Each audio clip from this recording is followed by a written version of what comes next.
Hi, everybody. I'm Pam Picken, and my driving passion for many, many years has been to enable every South African child to have the opportunities to reach their potential.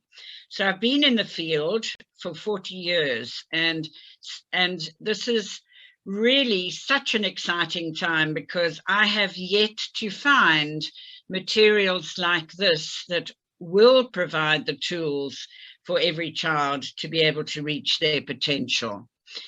And then you, and what about your role? You are the people who work directly with the children. And in my view, you have the most important job in the whole world. The work you do with children is way more important than any professor working with adults in tertiary education, because you're providing children with the foundation and the roots and the opportunity to get in place the best possible start in life. And these repurpose for purpose tools, the games, the where does it go game and the picture boards that we have, are just the tools that will help you to unlock the child's potential. But I have to say to you that the magic lies in the way you do it. Your enthusiasm, your way of listening and responding to each child, even if they're in a group, the challenge of the questions you ask, and the way each child experiences your love and care, there lies the magic. If you create that exciting, fun, and safe environment for children to explore and test and learn, you'll unblock their thinking, you'll unlock their thinking, their problem solving, and their creativity. You'll expand their vocabulary, their use of language, and their understanding of their world, including the concepts that are so important, those concepts of number and size and shape and measurement that are the foundations of maths. So in the Where Does It Go game, we focus particularly on some of the very important concepts that we know are the building blocks for learning and that are going to help children cope far better when they get to school and they start more formal learning around learning to read and write and maths and cope with numbers. And so we start with ideas and concepts of colors, and we move systematically and incrementally. So we build on the blocks, we build on what children know, and we extend their language.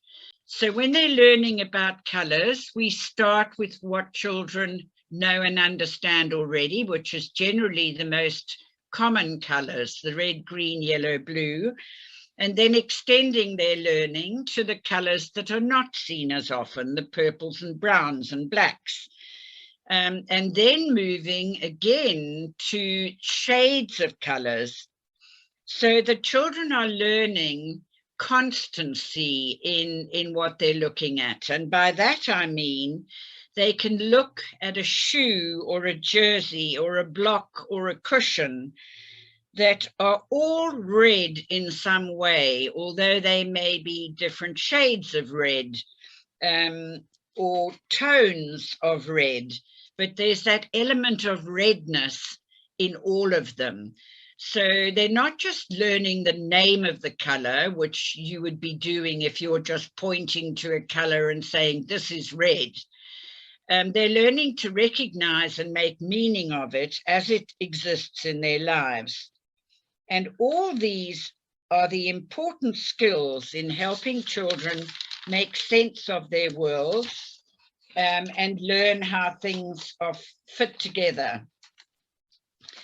And of course, this also helps them with the language development, helps them to think, to problem solve, to create, and it lays the foundations for the learning that they're going to do later on in school that are the building blocks of maths and science and technology. So you are setting it all up and setting them up for success, not only in school, but in later life. Children build on what they know. So your role as the teacher is to help them scaffold their learning.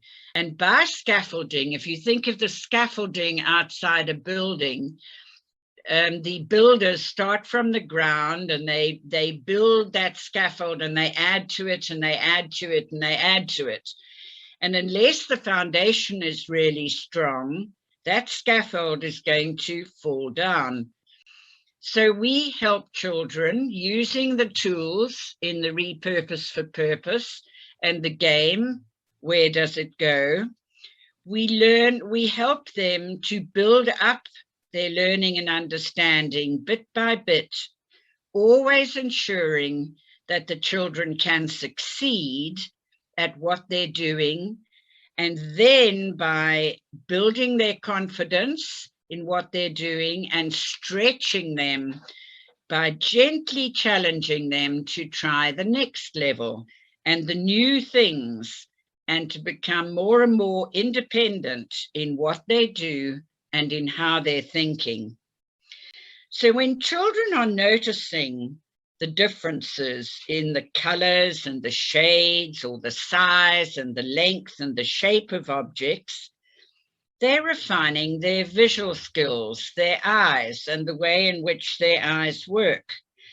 And this helps them eventually to recognize letters and numbers and shapes and how these things are positioned in space and how they relate to one another. And this helps them to make sense of the abstract symbols of letters and words when they eventually get to school. So for you as an adult, if you think of those three letters, a B and a P and a D, just picture them in your mind and you will realize that they are all the same shape, only they're in different positions. So that straight line before the B is below the P and on the right-hand side of the D. And the way they're positioned in space and the way they are constructed makes them very different in understanding.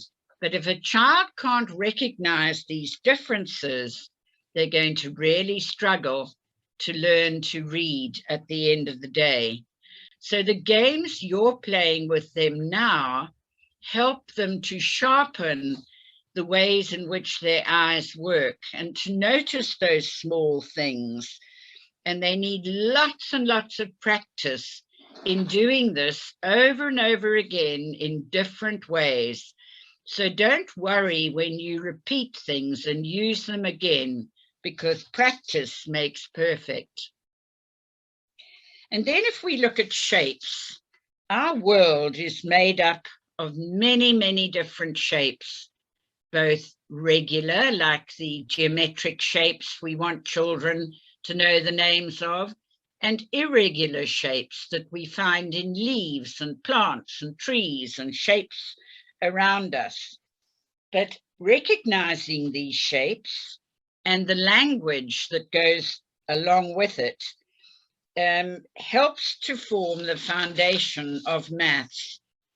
And children need to use these symbols and shapes in many different ways to help to establish them and to understand how they work in the world around them. So it's not just about knowing the name of the shape, it's about recognizing the difference and being able to see them in the world around them and to use them in different ways. As they master more and more difficult concepts, their self-confidence grows, as does their belief in themselves as learners who can do. So we're setting them up for success. And that's why you'll find in the book in the playbook, it always emphasizes make sure that children can do and succeed. And if not, you go back to the step before so that you're building their confidence and helping them to achieve more and more and to become more and more independent in the way in which they're working. They're also learning social skills, how to work in a group, how to take turns, how to cooperate with others, and not to be the star all the time, to make space for other people to be able to do things, and following the rules of the game. And most importantly, they're having fun while they're doing it. No one wins or loses in the Where Does It Go game. It's all about challenging yourself to move to the next level of difficulty once you've mastered the level you're on. The children will develop their ability to focus on the activity at hand, to concentrate, and work towards completing a task, all very important life skills that will support them when they move into formal learning, when they're in school, and as they move through life and continue their lifelong learning. In terms of physical development, handling those small cards and placing them accurately in the spaces on the boards will help them gain better control of their little hands and fingers, as well as where the objects are positioned in space and in relation to other objects. And that again comes back to helping them later on understand the abstract symbols of letters and how letters work together to form words, and words will work together to form sentences in learning to read. We know that these are important skills in enabling children to learn to read and write in the years ahead. And all these games in Where Does It Go are carefully founded on and linked back to the elders, the early learning development areas in the National Curriculum Framework.